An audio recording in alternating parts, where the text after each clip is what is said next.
I have the wonderful rock star psychologist here, Carlos Camacho, for a chat again. Hi, Carlos. G'day, Deb. Great to see you. Same here. I love coming in here. I know, and we love having you. I know our listeners do too. I get quite a number of phone calls. Is Carlos coming in today for a chat? So it really gets around. That's lovely to hear. It's always good to get feedback with what you do, isn't it? It is. Knowing it helps some people too. Oh, yeah. Hopefully people get something out of it. Of course, we're all learning in the process. Mm-hmm. And I do a little bit of research just to back it up with some science, of course. Okay. But I'm glad that people are listening and they're giving the positive feedback. That's right. And we've been speaking it for the last 2 weeks about coercive control, haven't we? It can be such a big problem. It's been in the news where it leads to physical abuse as well as just not just emotional. Well, that's exactly right. You know, we all hear about the extremes, don't we, of what happens when in a relationship.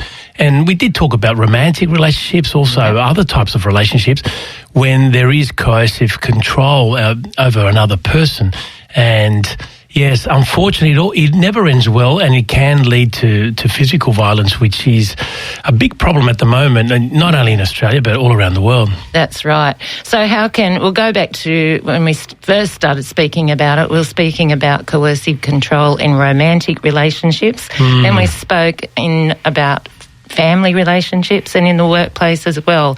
But back to romantic relationships, just a quick rundown on how you can spot coercive control is really happening in your relationship. Yeah, more than anything, people from outside can spot it before the actual person themselves, the victim or the survivor, as we would say. Yeah. And it's important to keep an eye out because it's sometimes very, very clear, obviously. To other people. Yes. Some people that are in that situation on the receiving side of it find it difficult sometimes because it's a bit so gradual. Yes. Yeah. And they find themselves in a situation that they don't even realise that they got to.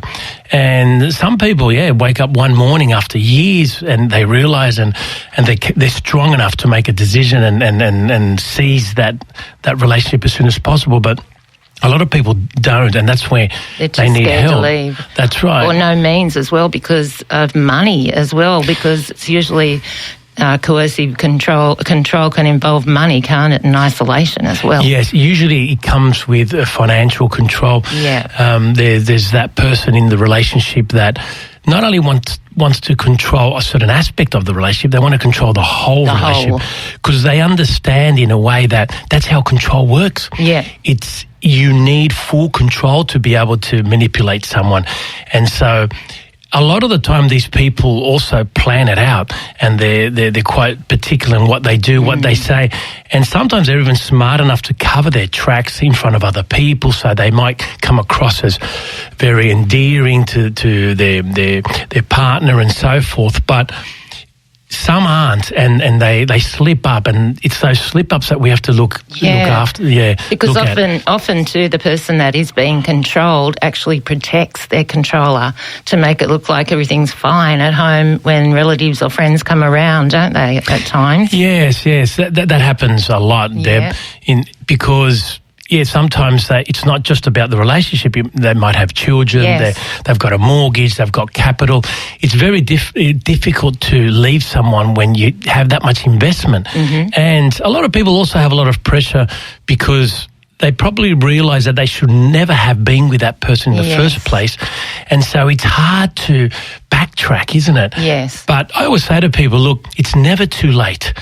You always, a new day, and so you make sometimes a difficult decision in your life, but it's worth it because you can start again. And it doesn't matter how old you are and what you have with that other person, what investment, which is emotional or financial, whether it's children, you've got to put it on a balance. And the balance never lies. You've got to know whether you're getting at least the same as what you're putting into a relationship. If you're not, it's time to reevaluate and maybe get some professional advice and guidance.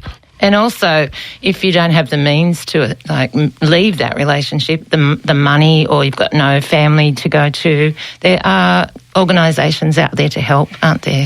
There are. In Australia, we're extremely fortunate that we have a social net for people in that type of situation.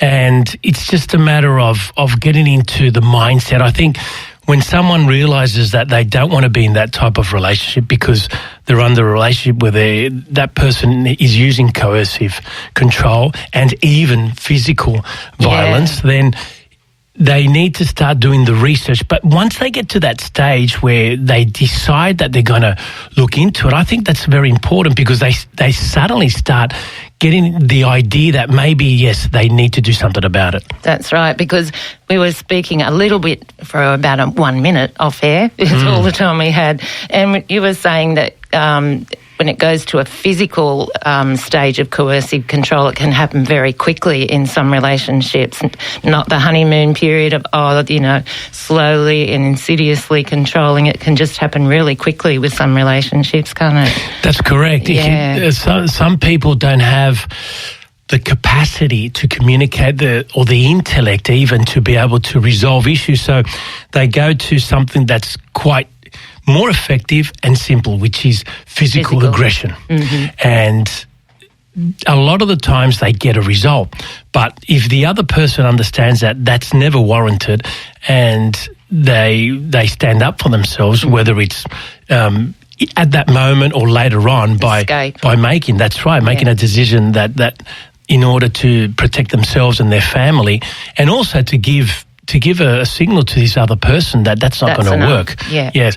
Then it's important to implement that plan. But a lot of the time, people that utilize that physical aggression is because a lot of the time that they've been doing it in many other aspects of their lives, and they have had results here and there. And so it's important not to allow that to happen, or else you're just feeding into that. That's right. And know that you're worthwhile and you don't deserve that as a person, as a human being. It's never warranted, any type of physical aggression with anyone, let alone, of course, in a household. Yeah. And there's various types. It doesn't necessarily mean that there has to be aggression towards physically to the other person. Yeah. It can be by raising your voice, throwing things, or even more subtle things like just through text and threatening in a way that puts the other person in a position where they feel that they can't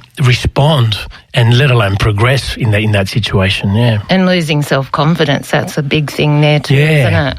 That's right. A lot of people that are manipulators and use coercive control, they understand that in order to keep someone in that situation, you've got to keep them down. Yeah. So they don't let much go. And the other person needs to understand very, very quickly that things aren't going to change unless they change. They change and they do something about it. The other person usually, most times, will not change. They won't actually go and seek professional help or anything like that most of the time? Only my experience of it in my own clinical work is only when something happens where the police is called and they go into court, and then suddenly they may show some remorse, hopefully genuine. Yeah. But a lot of the time it's just to get out of that situation. But then again, that person has an opportunity now to look back at their own behaviour. And I have counselled people in that situation too, the person that has been the aggressor. Lovely. And have tried to explain, you've got an opportunity. The past now, we've all made mistakes, and sometimes serious ones. But the beauty of life is that when a new day comes, you don't need to continue that type of behaviour. It's better to change and start again. And when you realise that if you're a good person, you treat people well, and you tick all the boxes in the right way, better things happen. You don't need coercive control anymore. People come to you. People will be happy to go with you and to agree with you and to help you out. You don't need to force people. So a lot of these type of individuals have never experienced it that way, and so hopefully they get into a situation where they can. Beautiful. That's a positive outcome, isn't it? Very lovely. Yes. Look, we always, especially as a psychologist, we always start with the premise that people can change. Of course. Good.